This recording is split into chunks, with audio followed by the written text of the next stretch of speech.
सावधान रहना, मन सावधान रहना, पर्याय बदल क्षण क्षण, तू इनमें नाही बहना, तू इनमें नाही बहना। मन सावधान रहना, मन सावधान रहना, पर्याय बदल क्षण क्षण, तू इनमें नाही बहना। कभी पाप का उदय हो, अपमान हो विक्षण क्षण, कभी पाप का उदय हो, अपमान हो विक्षण क्षण। अपमान है क्या तेरा, तू ज्ञाता मात्र रहना, तू ज्ञाता मात्र रहना। साधर्मियों की संगत पाना असंग पाने, विधर्मियों से बचना, 10 हाथ दूर रहना, 10 हाथ दूर रहना। मन सावधान रहना, मन सावधान रहना, पर्याय बदल क्षण क्षण, तू इनमें नाही बहना, तू इनमें नाही बहना। चरम तिरुपति श्री वीर प्रभु के चरणों में कोटिशः वंदन। जन से जैन बनाने वाले प्रत्यक्ष प्रकट प्रभावी चारों दादा गुरुदेव के चरणों में कोटिशः वंदन। मम जीवन सर्वस्व परम पूज्य परोपकारी गुरु भगवंत द्वय के ऊर्जापुर से चरणों में आत्मभावेन वंदना। समुपस्थित समाधानी मुनि भगवान, उपस्थित भव्यात्माओं,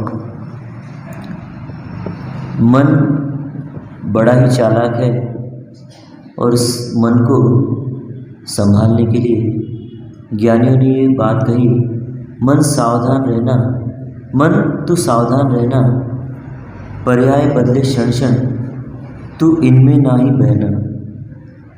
हमको अवसर मिलेंगे, पुण्य का उदय है, पुण्य के उदय से अवसर खूब मिलेंगे और हमारे पास अवसर को भुनाने का भी अवसर है।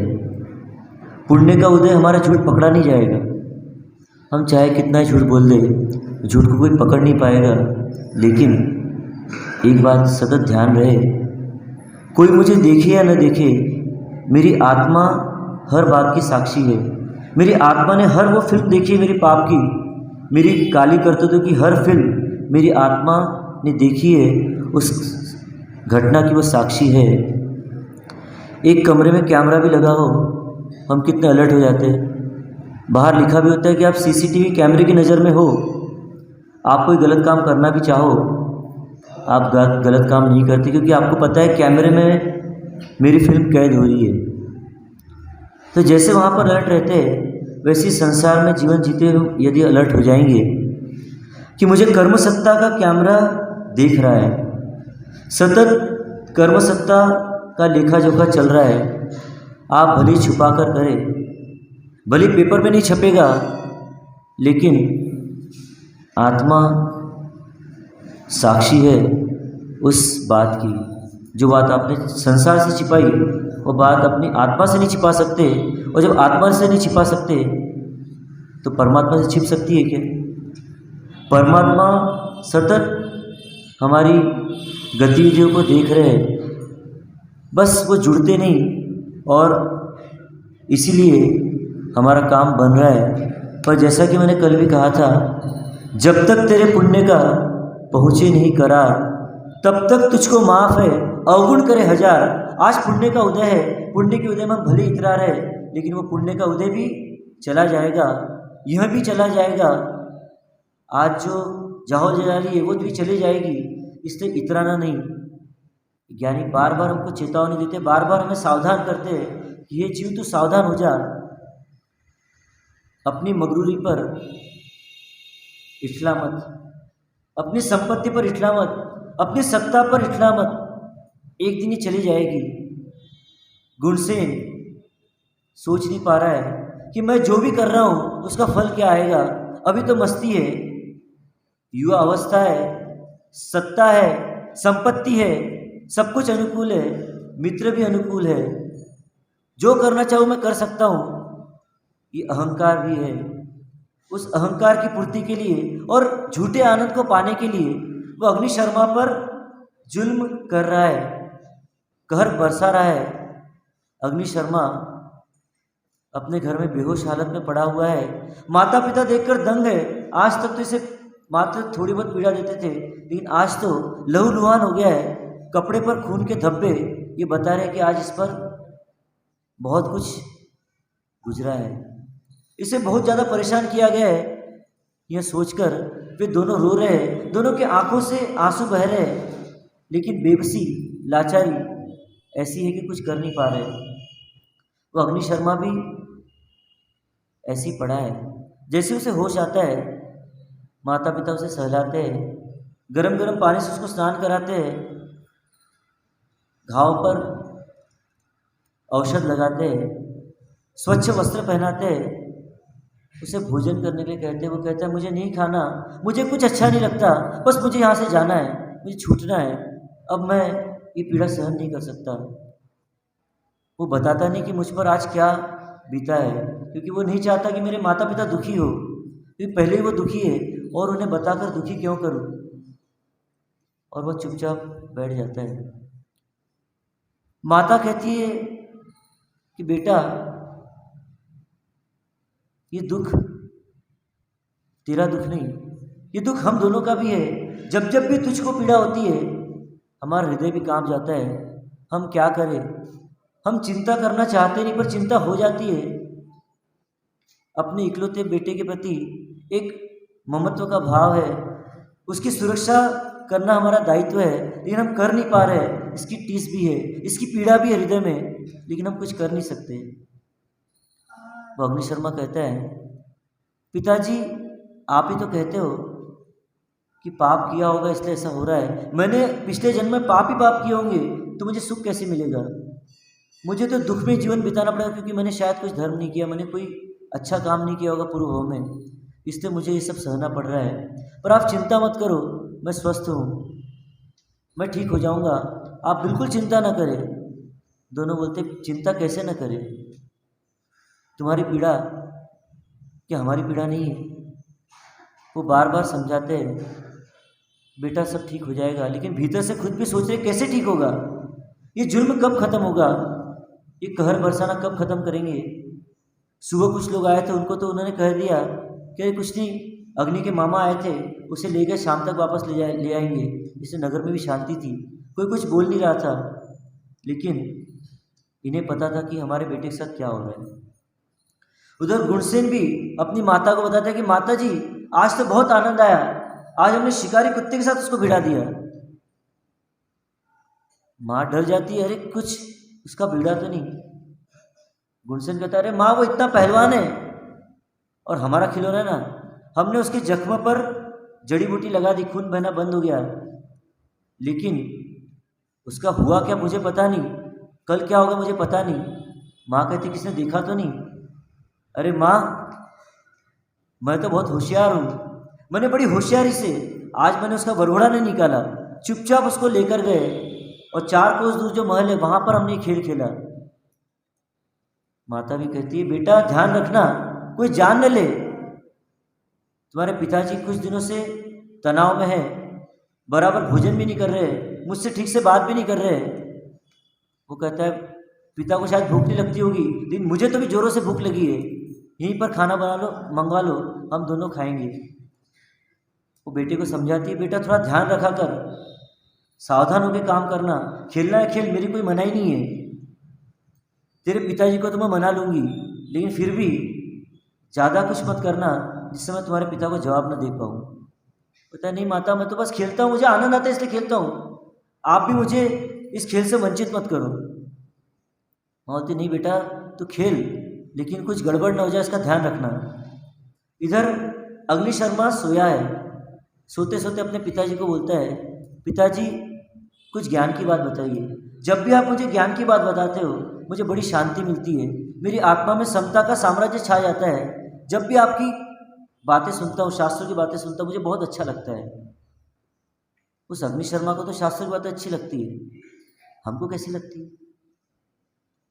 हमारा समय स्वाध्याय में कितना जाता है, और थाई बहू कही करे, मारो बेटो कही करे, उसकी चर्चा में कितना समय जाता है। उपास में भी आ जाते, एक हाथ में माला होती है, शाम को कभी यहाँ से जाना होता है, ऊपर से दिखता है सीन, एक हाथ में माला होती है, तो चर्चा चलती रहती है, क्या करते वो तो सुनाई नहीं आती, पर कुछ ना कुछ गहन चर्चा चलती रहती है आप लोग बीच में। अभी व्याख्यान सुन रहे, माला भी चल रही है, व्याख्यान भी सुन रहे, 2 in 1 काम हो रहा है। कितनी अच्छी हमारी क्षमता है। आप बोलो मार साहब क्या करें, सब काम भी करना पड़ता है, घर के भी काम करने पड़ते हैं और यहाँ के भी काम करने पड़ते हैं। माला भी आपने 5 माला फेरने का बता दिया, आप कैसे करें? समय तो 1 घंटा ही मिलता है घर से बाहर निकलने का, एक टाइम में दोनों काम कर लेते हैं। लेकिन रुचि से हम कितना कर पाते हैं, रुचि से किस में जुड़ पाते हैं? उस अग्नि शर्मा को इतनी जालिम पीड़ा में भी स्वाध्याय अच्छा लग रहा है, सत्संग अच्छा लग रहा है, शास्त्र की बातें सुनने का भाव हो रहा है। और हमें यहाँ के लिए तो नहीं बोलूँगा मैं, क्योंकि यहाँ पर जो आपकी संख्या है वो बता रही कि आपको स्वाध्याय की बहुत रुचि है, आपको सत्संग की रुचि है, उसी का परिणाम है कि हॉल छोटा हो रहा है। आयोजक महोदय ध्यान दे, हॉल छोटा हो रहा है, इनकी व्यवस्था ठीक से हो जाए। लेकिन वहाँ पर अग्नि शर्मा इतनी पीड़ा में भी क्या सोच रहा है कि शास्त्र के वचन सुनकर अपने आप को मैं शांत कर लूँ। हम अशांत है क्या? हमको लगता है हम अशांत है, नहीं अशांत बिल्कुल, तो स्वाध्याय की जरूरत ही नहीं है। आप अगर शांत हो, शांति के नाथ हो, तो शांतिनाथ जी के बाजू में बैठने लायक हो आप। पर ऐसा है क्या जीवन में? कुछ ना कुछ अशांति लगी रहती है। कुछ करना है, कुछ होना चाहिए, मैं कुछ बनूं, मेरा कुछ हो, ये भाव हमसे कुछ ना कुछ कराते रहते हैं। हम शांत बैठ नहीं पाते। कई लोग आगे बोलते मास्टर जब भी ध्यान करने बैठते हैं तभी सब ध्यान में आता है, बाकी दिन भर ध्यान में आता है, पर जब ध्यान करने बैठते सब याद आने लग जाता है। और ध्यान भी हमारा कैसा होता है, हाँ, एक स्टेप आगे चलता है। अभी सामयिक कर रहे हैं ना, अगली स्टेप क्या चल रही है आपके मन में? सामयिक पूरी करके कहाँ जाना है? अरे वहाँ जाना है, कहीं देववंदन करना है, या कहीं सब्जी लेने जाना है, कहीं किराना लेने जाना है, कहीं किसी बीमार से मिलने हॉस्पिटल जाना है। कितनी सारी चिंताएं चलती रहती है। उस सारी चिंता में यहाँ जो चिंतन मिल रहा है वो चिंतन 9, 2, 11 हो जाते हैं, क्योंकि चिंतन चल ही नहीं पाता, चिंता चलते रहती है भीतर में। तो जो अभी वर्तमान में बोला जा रहा है उसका ध्यान नहीं रहता है और बाहर का ही ध्यान हमारा लगा रहता है।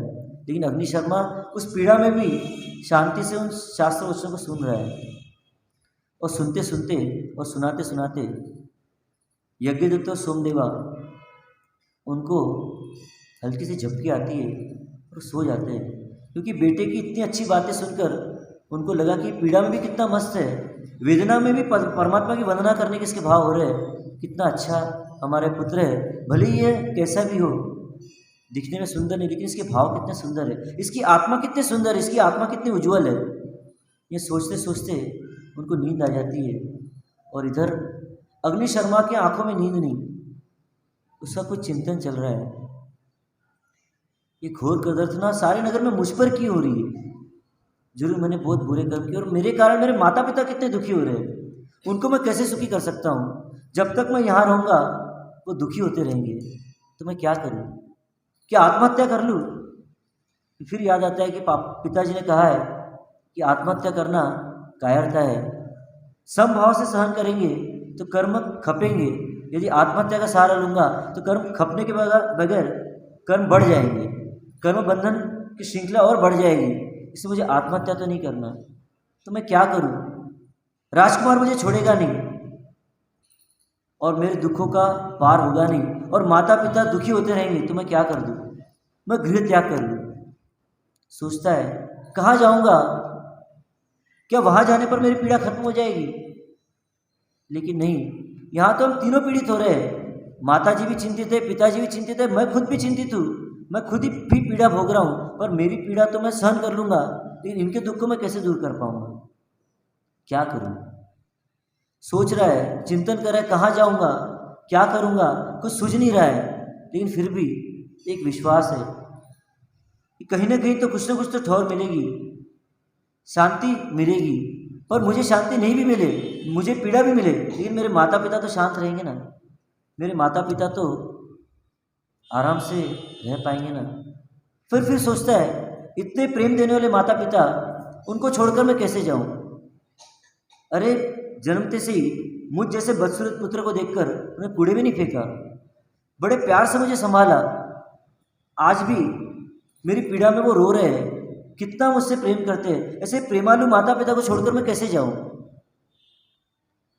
फिर सोचता है कि नहीं, जाना ही चाहिए, मैं जाऊंगा तो इनकी दुख दूर होंगी, और ऐसे भी कहाँ सुखी हो रहे हैं, मैं कहाँ सुखी कर पा रहा हूँ इनको, मैं चले जाऊंगा तो शायद इनको थोड़ा सुख मिल जाएगा। और ऐसा सोचकर वो अपना मानस दृढ़ कर लेता है। धीरे से देखता है कि माता पिता गहरी नींद में है ना, उनको दूर से ही भाव नमन करता है, और कोई आवाज़ ना हो, ऐसे धीरे धीरे धीमे धीमे कदमों से घर के द्वार तक जाता है। चिटकनी खोलने वाला है, और जैसी चिटकनी खोलने वाला है एकदम से उसको भान आता है, एक बार और देख लूँ, एक बार और अपने उपकारियों को देख लूँ, उनके दर्शन फिर कर लूँ। वापस जाता है, आंखों में आंसू लाकर अपने माता पिता की ओर देखता है, फिर वापस पलटता है, फिर दरवाजे की कुंडी खोलने जाता है। धीरे से कुंडी खोल ही रहा है, जैसी कुंडी खुलती है अचानक 10 बज जाते हैं। अब क्या होगा, कल क्या होगा, कुंडी खुलेगी या नहीं खुलेगी, दरवाज़ा खुल पाएगा या नहीं खुल पाएगा, वो दरवाजे से बाहर निकल पाएगा या नहीं निकल पाएगा, क्या उसके माता पिता सुखी हो पाएंगे, क्या वो सुखी हो पाएगा। इसलिए क्या करना होगा, वेट एंड वॉच।